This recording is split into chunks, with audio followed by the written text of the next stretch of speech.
Okay. Um, have you watched the video of your lesson? Yes. Okay.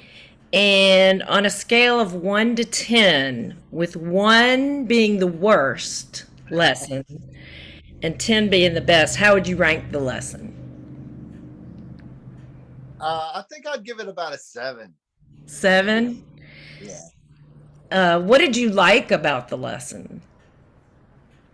Well, I thought the lesson was, well, it was engaging, Mm-hmm. right? Very. The students were responsive. The other professionals in the classroom were responsive. I Mhm. think it's a good idea to use literature as the basis of a lesson to prompt the use of communication technology. Um, so I think in those ways that the lesson itself, the content, the level of enthusiasm, that was good. Yeah. So. Yeah. Yeah, I noticed that too. What would you change to move it closer to a 10?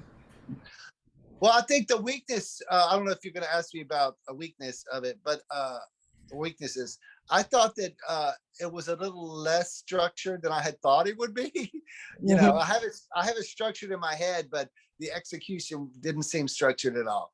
So I'm like, oh, wow. I had the structured lesson in my head, but it didn't look structured. It looked not random necessarily, but it seemed yeah, I felt like I should have prepped the students more and given an introduction and all that kind of stuff.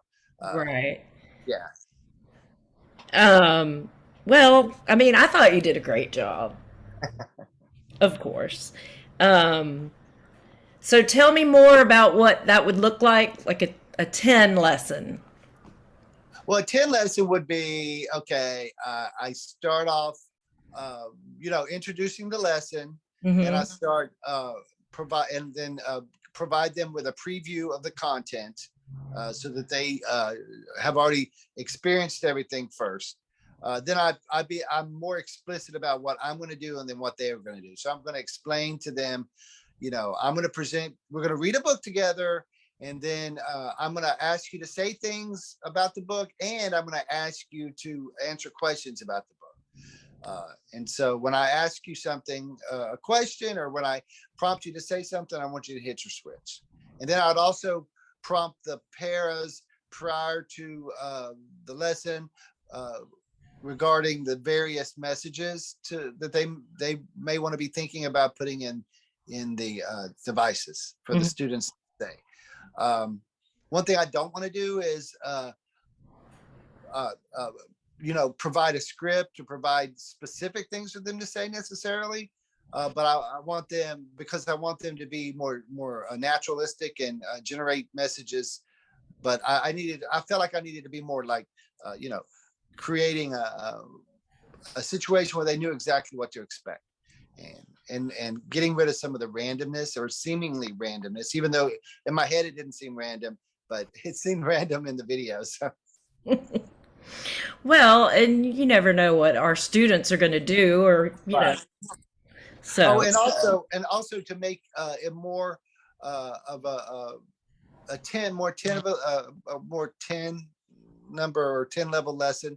I know I use videos and audio and video, auditory and video in the form of videos to provide a multi-sensory lesson for them, experience with the information. However, I probably it would benefit them even more to have even more types of sensory inputs, so that Mhm. when they're experiencing the information or the story rather, that they'll have more avenues to get that information in their brain. So it's Mhm. not just auditory and visual, but it's also tactile and Mhm. any other sense we can think of to stimulate during the lesson. So. And how would you measure that change in the lesson? Like how would you know it was moving toward a 10? Oh, well, the funny thing about it is it's hard to judge what the response of the students would be. Hmm. There's so many variables involved in how what their status is during the day, or you know. Uh, but I think the one thing that would show that it's a better lesson or closer to a 10 will be an increased level of responsiveness and engagement from the students. I mean, they're all really engaged, but you would notice that they're a little more engaged because they're getting sensory input from multiple modes or multiple ways. So Hmm. Do you want that to be your goal? yes. Okay. And So, my goal is for them to experience interacting with other people using their communication devices in a specific context. Uh, so that's my goal, and overall goal is to increase their interaction, social interaction, classroom interaction with others using their speech communication device. So. okay. And if you could hit that goal, would it really matter to you?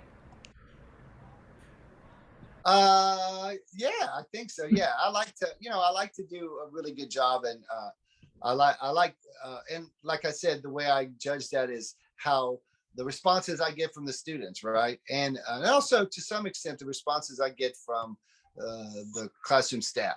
You Hmm. know, if everyone's involved and engaged, and I know that bare minimum it was a good lesson.